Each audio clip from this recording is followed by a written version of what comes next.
kalakbay, we are back with another video. For today's video mga kalakbay, it's our review ng ating Radar Renegade 80 Pro. So 20,000 kilometer review natin sa ating Radar 80 Pro. So 1 year na rin ang lumipas since nagpalit tayo ng gulong from Radar Renegade RT to 80.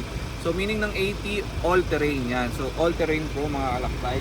So after 20,000 kilometers mga kalakbay, hindi ko pa rin naman siya niro-rotate.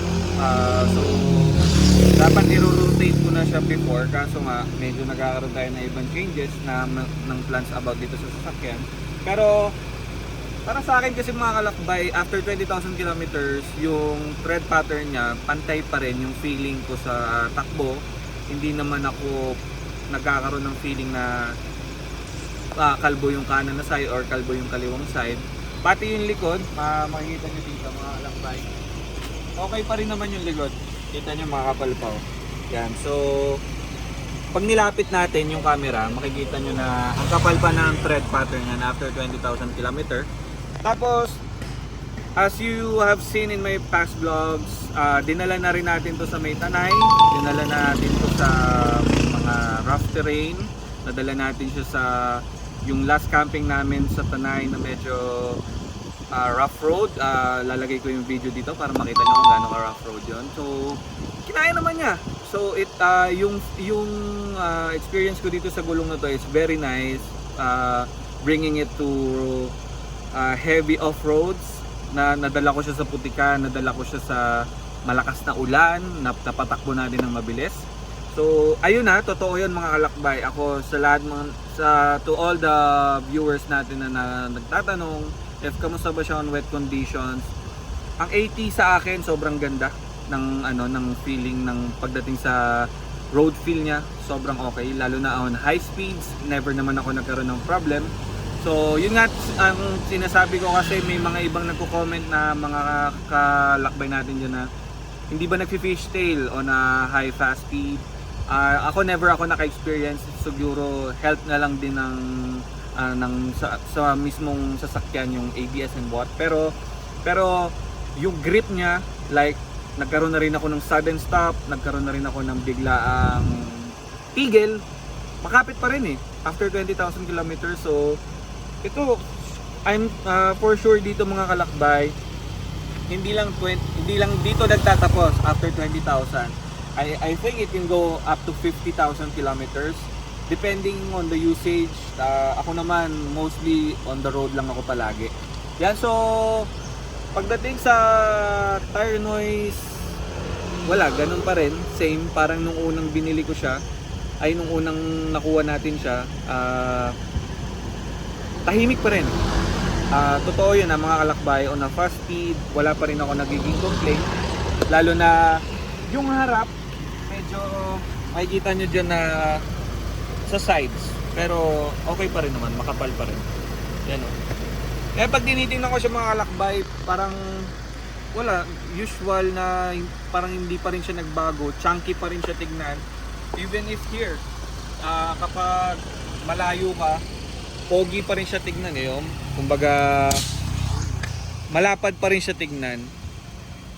So hopefully makatry din tayo ng Radar Renegade X para matesting din natin on off-road and fast speed and what. So yan, sobrang happy ako sa 20,000 km. Ngayon tignan natin, papakita ko sa inyo kung on the road para makita nyo kung ano yung itsura niya on 20,000 km. Let's go! Yan mga kalakbay, so mabilis ang test ride ng ating 20,000 kilometers. So para marinig nyo kung ano yung tunog niya after 20,000 km, nakabukas ang ating bintana, nakapatay ang ating aircon para no unnecessary noise na maririnig kayo. Yan, so meron din tayong POV ng ating isa 360 para makita nyo kung gaano pa rin siya kaangas, even ganun na siya natin katagal na nagamit.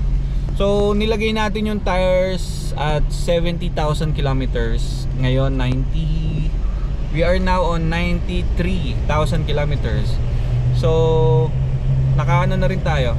Meron siyang humming, pero yung humming na naririnig natin is because of the crossbar na nakalagay sa tuktok and the awning tent.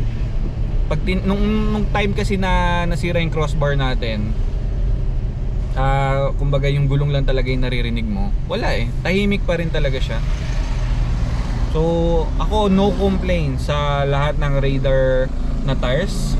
Kahit yung RT tahimik din eh. Yan, so gusto ko lang ulit magpasalamat. I just wanna thank the Raider family, Raider Tires Philippines, for giving me the opportunity na ma-vlog ang napakagandang gulong na to. So dinala na ako nito sa mga extreme terrains, rough terrains, on malalayong lugar. So thank you for giving me the opportunity to review the tires yan. So hopefully hindi pa dito nag-end yung partnership natin with Raider yan. So maraming salamat ulit Raider Philippines. Yan. Saksi ang pigang boys dyan. Yan. Ayan, so medyo fast speed tayo ng konti.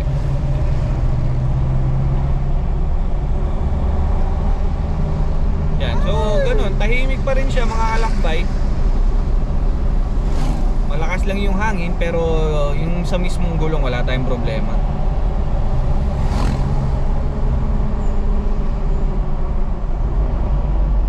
Sa yung kapit niya sa road, yun yung isa sa pinaka gusto ko, yung kapit niya sa road.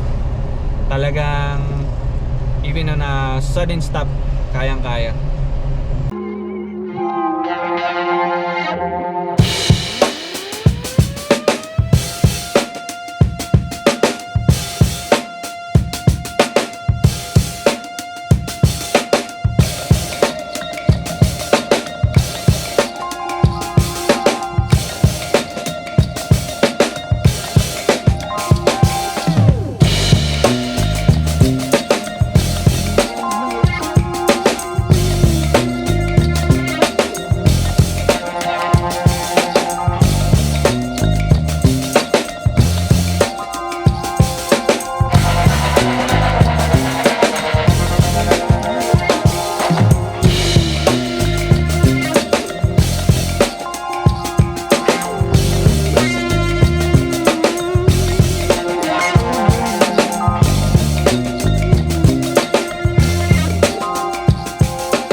As you have seen on the video, sobrang angas pa rin ng ating Raider Renegade 80 Pro after 20,000 kilometers. Ako mga kalakbay, I would still recommend to use it.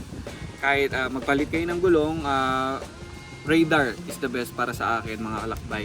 Yan, so yun nga mga kalakbay, ang ginamit natin pala na design is the rattlesnake. Tapos yung sidewall ng rattlesnake, ang kapal pa rin. So yan, kahit dinala na natin sa mga off-roading ventures natin yan, makikita nyo, ang ganda pa rin, napakaangas pa rin tingnan. So hindi ko alam mga kalakbay kung itatry ko yung Fang design next time, pero ako, I'm happy with the rattlesnake design.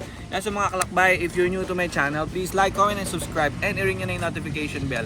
Yan, so kung may mga questions kayo about Raider tires, kung may mga questions kayo kung anong pwede nyong gamitin for your rig, for your SUV, for your malalaking sasakyan na pang off-road. Yan, so mga kalakbay, hit me a message on Lakbay ni Lyle.